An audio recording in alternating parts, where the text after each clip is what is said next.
Hello everybody, this is Carlos Velez. I'm the managing partner at Lacerta Bio, and in this video we're going to take a look back at some of the interesting things that took place in 2017, and we're also going to look forward to what we think might be some interesting events in 2018.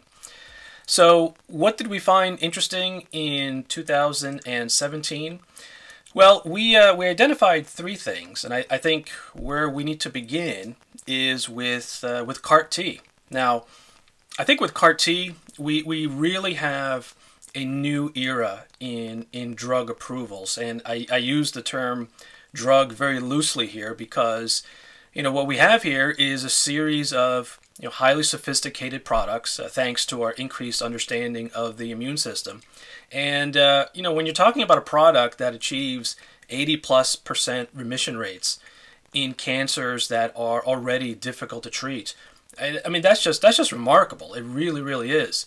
And there's lots of interest, lots of news about these therapies and these technologies, which is great. Now, obviously, these are very expensive products. But you can't argue with the efficacy. Now, some have suggested that CAR-T-based products will spell the end of small molecules in oncology. I think that's just simply not true. There is a role for small molecules and monoclonal antibodies and so forth to play in oncology. There are a lot of cancers where patients do quite well with some of these sort of non-CAR-T approaches. But regardless, we're absolutely going to see many more of these types of products, and I think the fact that we're developing these products and that the FDA is approving these products, I think this is something that all of us in the industry can be quite proud of. Now, I think what will be really interesting moving forward is how these types of approaches will be applied in diseases outside of oncology. So Crohn's disease, ulcerative colitis, many of those could be good targets for CAR-T. So I think we really are at a pretty significant milestone in the products that we develop and the products that we approve, and it's something again that we should all be quite proud of. I think the next thing that's happened this past year is changes in the generics business. Gosh, what happened to generic companies? There was a time when the big pharma companies were just racing against each other to create subsidiaries that focused on generics or to acquire generic companies to offset patent expiration on the branded side. But Teva, Mylan, all these companies are struggling. And why is that? Well, in a nutshell, it's classic sort of Michael Porter five forces economics. It's buyer power, it's buyer consolidation, which is driving prices downward.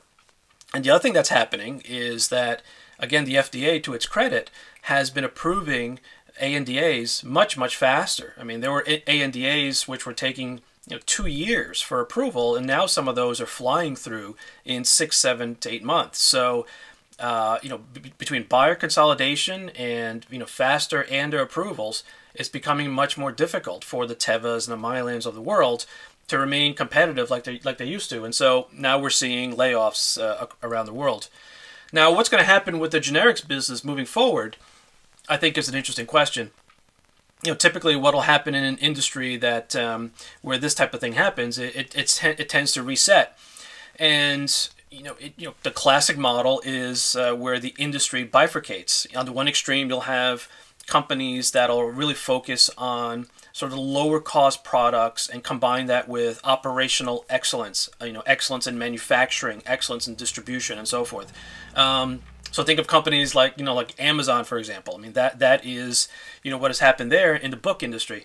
Conversely, you're going to have probably some companies that'll focus on difficult to manufacture products. Now, generic companies for a long time have been looking for quote-unquote difficult to manufacture products. But what does that really mean moving forward? I think biosimilars is an obvious area where those are products that are obviously difficult to manufacture. Not a lot of companies have the expertise and the manufacturing capacity to make a biosimilar. So we'll see biosimilars coming through from the major generic companies moving forward. But the other area will be, I think, devices. things like respiratory devices, where you need to have expertise in the engineering and the design of the actual device. Again, that's going to be an area of interest for some of the generic companies. So it'll be interesting to see how these companies evolve over time. You know, the other thing that's been happening is that if you look at the FDA website, they have compiled a list of approved ANDAs that don't have a commercial product. So these are things like ranging from sterile water for injection all the way through to you know, certain steroids. So these are products, well, these are ANDAs, so they're approved, but there is no commercial product in the U.S. I think we're going to start seeing more of that. I think the generic players will start to exit you know, certain products, certain therapeutic areas, because they can no longer be competitive. So will that result in drug shortages? Will some private equity firm take a look at this list and build a company around some of these products? I don't know, but perhaps we may be entering an era where we'll start seeing a bit more volatility in terms of not only generic pricing for lower volume products, but also just availability for some of these lower volume generics. So it's definitely an industry that is changing very, very rapidly. Now the third thing is Asia, and you know, we were at BioEurope in Berlin you know, 2-3 weeks ago, and it's really remarkable to see not only the number of, you know, large Japanese companies and large South Korean companies, but you know, we're seeing many more smaller, mid-sized South Korean companies, newer Chinese companies, many of which are backed by private equity shops who are looking to build a portfolio and then exit. You know, you're just really seeing a lot more of those types of companies coming to conferences and looking for, you know, interesting investment opportunities, interesting acquisition opportunities, interesting licensing opportunities for China and the rest of Asia. Now, if you look at the MedTrack data, transactions by Chinese companies have slowed, at least according to MedTrack, but there's still a lot of activity, and you can really see it in terms of the numbers of representatives that these companies are sending to conferences. So I expect we'll see just much more of that, beginning with the San Francisco conferences in January and moving through the conference cycle in 2018. Now, there was a news report earlier this year which suggested that the Chinese regulatory agency may soon start accepting clinical data from outside of China.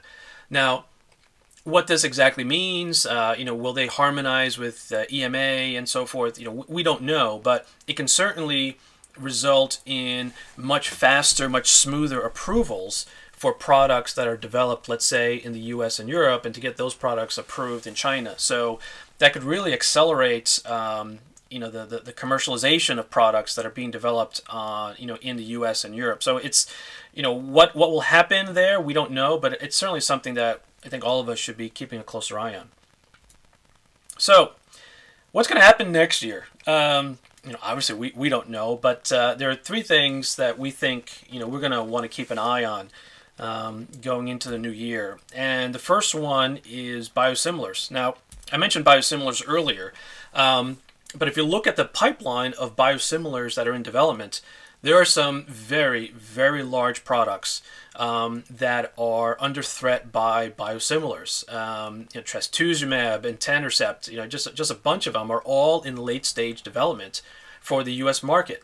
Now, the thing about biosimilars, which we mentioned earlier, is that there are very few companies who have the capability to develop these clinically, manufacture them at scale, and so forth. So, you know, while we may see some cost reductions from biosimilars, there's a chance that the cost reductions, at least for the near term, will not be that significant. And there's still this issue about you know, some physicians, some prescribers being somewhat uncomfortable with the use of biosimilars. So, you know, it'll be interesting to see what happens here. I think it makes sense for companies to develop biosimilars and to commercialize them. How much of an impact they will have from a cost savings point of view, I don't know. It'll be interesting to see how this evolves over the next couple of years. The next thing is Brexit. Now, what will Brexit mean for the pharmaceutical industry? You ask 10 different people, and 9 out of 10 will tell you, I don't know, and the 10th person will give you an opinion that, again, will bring you to the conclusion that he or she doesn't know either. It's an interesting question, and I think it's an important one.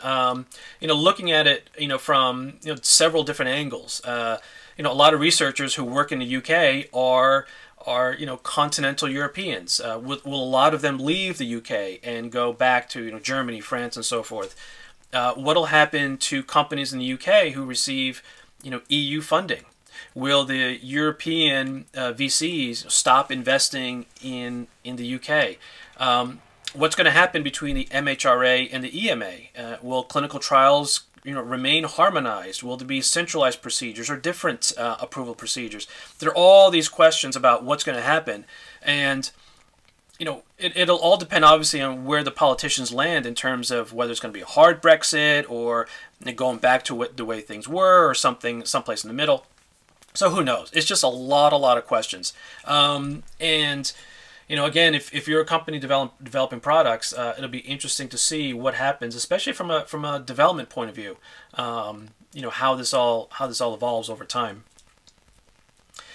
And then lastly, if you're sitting in the U.S., we're experiencing a lot of political uncertainty, and when it comes to our industry, the payer markets is it's really interesting. We have an aging population, so that's going to mean a lot more generic usage. It's going to mean perhaps greater difficulty accessing expensive prescriptions. But who knows what's going to happen? Will universal coverage become a reality in the U.S.? Certainly, a lot of people support it, but can it be done efficiently on a large scale? That's really sort of the underlying question beneath all this. And one of the things we've been telling our clients for a long time is that understanding the reimbursement environment for your particular drug candidate is becoming increasingly important. It used to be that it's a given that a new product would be reimbursed. It was just a question of to what degree. And the large companies are looking at reimbursement very, very, very carefully. And it makes sense for companies who are trying to out-license something to spend the money, get some consulting help, and conduct a really robust reimbursement analysis to make sure that when it comes to that part of the story, that it's rock solid, and you can convince potential licensing partners that this product, once it's approved, will actually get reimbursed. So it's an important issue, and it's becoming even more important in the years to come. So those are 6 things that we have been thinking about over the past year: CAR-T, generics, Asia, biosimilars, Brexit, and the payer environment. So to wrap things up, where are we going to be in 2018? Well, we're committed to attending 3 conferences. We'll be at BioEurope Spring in March in Amsterdam. Then we'll be at Bio in June in Boston, which is always a great event. And we will be at BioEurope in the fall in November in Copenhagen. And if you plan on attending any of these meetings, please feel free to get in touch with us. We'd certainly love to meet and catch up with all of you.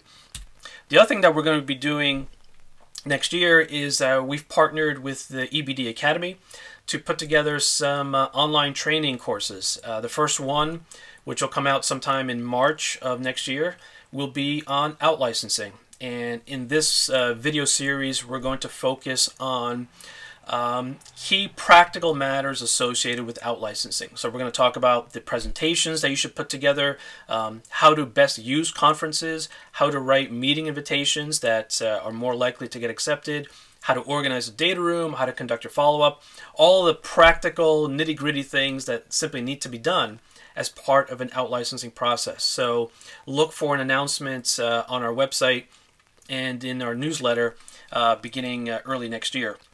And speaking of our newsletter, if you want to subscribe, just go to lacertabio.com and scroll all the way down to the bottom, and you'll see a box where you can submit your email address. The newsletter is absolutely free. It comes out about once or twice a month, and we talk about the projects that we're working on, comments on the industry, including comments from guest writers, and any conferences that we're attending. We'll talk about those in the newsletter. You can also follow us at Lacerta Bio on Twitter, and also contact us at info@lacertabio.com. So that's it. Thank you very much for watching, and want to wish all of you a very safe, very happy, and very prosperous 2018. Thanks for watching. Bye-bye.